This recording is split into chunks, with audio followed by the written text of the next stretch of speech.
Yes, absolutely. You need a design contract in your first, your second, and in your 500th project. Watch the entire video to find out why you need a design proposal and stick to the end for a bonus tip. A design contract is extremely important for you as a small designer or as a small freelancer and as a small business. From a legal perspective, it provides clarity to what each party is doing in a project, and it's a way for everybody to just manage expectations and know what's going to happen in the project moving forward. You may be asking yourself, as a small freelancer or as a small agency, do I really need a contract for every single piece of design work that I do? And so the answer is a little bit mixed. If you're a one-person design team, you're even more likely to get taken advantage of by a client or by another company. And you might not have the large resources needed to take that client to court if it comes to that, or even to pursue any other legal action. If you have a really simple legally binding contract, it blocks any of that happening and it sets everything straight out, and it allows everyone involved to not be confused about their roles and about what's expected from this project that's about to happen. However, you don't always need a contract. If you're working with a large company, then yes, of course, design a contract and send it to them ASAP and have them sign it as soon as they can. However, if you're doing some design work for your neighbor or for a close friend, then I wouldn't go dropping stacks of paper on their desk and asking them to sign it. However, if they do end up screwing you over, then that's on your plate and it's your fault for not actually sending them the contract. So just keep that one in mind if you end up not sending your friends or close relatives any contracts.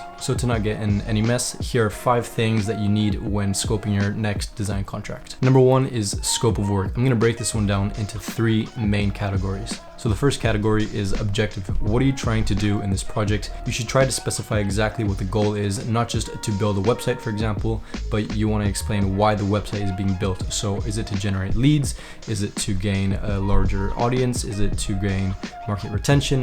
You have to explain a little bit more about what the main goal of the project is so that nobody gets confused and the client knows exactly what they're getting when they do this project. You should state the problem and the goal that triggered the assignment in the first place, and maybe even show your client that you understand why they want to do it. Now, this isn't exactly for legal reasons. It can show you as someone who knows what they're talking about. The next part of scope of work is deliverables. What is the client expecting from you? Is it a 5 to 10 page website? Is it a logo with certain colors? You have to explain, if it is a website with 5 to 10 pages, for example, or something like that, you have to explain what is it going to be built on? Is it on Webflow, for example? Is it on WordPress? Is it on Wix even? You should be able to explain exactly where it's going to be built, how it's going to be built, who is going to build it, who is going to design it, who is going to even implement it if that needs any implementation. You should be extremely specific about what you are delivering. The next part is timeline. You want to agree on a specified timeline or an objective timeline if that's possible. If you want to, also you can negotiate an extension for this timeline, so if you don't meet the first one, then you can meet the second one. This is exactly so that people don't get mixed up on the timelines, and the client also has their own part to reply to you if you have any questions during the project, and it just keeps everyone in line and it makes sure that everybody knows exactly what they're doing each week and each day, even if it's a short contract.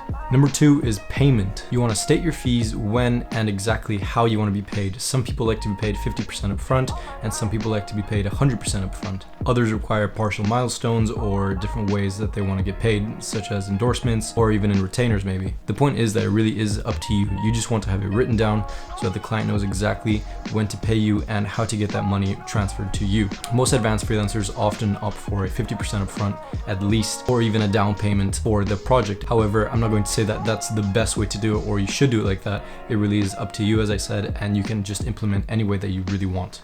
Number 3 is a really important one, which is revisions. If you don't specify revisions, you can be led down a long hole which has no end to. You can just be doing revisions for the client as long as they want to and as long as they like, until they see that their project is perfect to how they want it and exactly what they want it to be.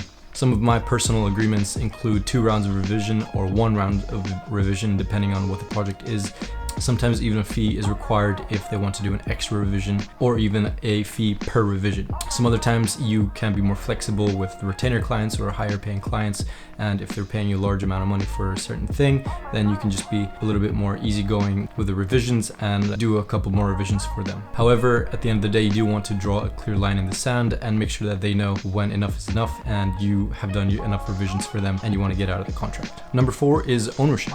Ownership is extremely important when you're doing a project and it finally comes to an end, and sometimes a freelancer or a designer might want to even apply their work that they just did to their portfolio or to their website. However, this was never brought up before, and so nobody knows what to do or who is in the right. Sometimes this can even lead to legal action or just a bad client relationship from there on after. So you want to make sure that you avoid this, and you want to explain in the contract who gets to do what and if the designer is able to put in their portfolio or showcase their work in any way. Sometimes even designers want their work to be fully theirs until the last milestone or until the last payment is done.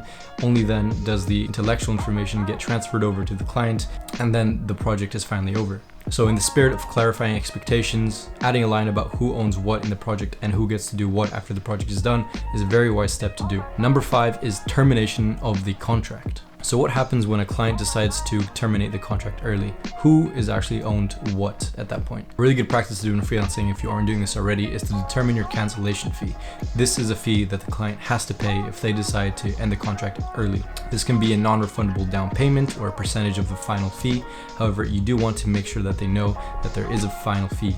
Make sure they have the consequences clear, and you should require a written terminated contract so that you always have it for your records. Okay guys, so that should cover most of the things that you need in a contract, at least the major things. My bonus tip for this video is if you need help drafting a legally binding contract that's great with everything I just mentioned, then I would recommend using Bonsai or Hello Bonsai. They're a great freelancer tool that lets you track your hours, lets you create contracts, as I said. It lets you even create proposals to send to clients in the first place. They're not free, however, but if you use my code in the description, you can get a free month from that. It really is cheap if you are a professional freelancer and use it often. Thank you so much for watching the video, guys. If you gained any value from this at all, then leave a like down below and even consider subscribing. I do a lot of videos about freelancing and the business of design. Thank you so much for watching, guys, and I'll see you on the next video.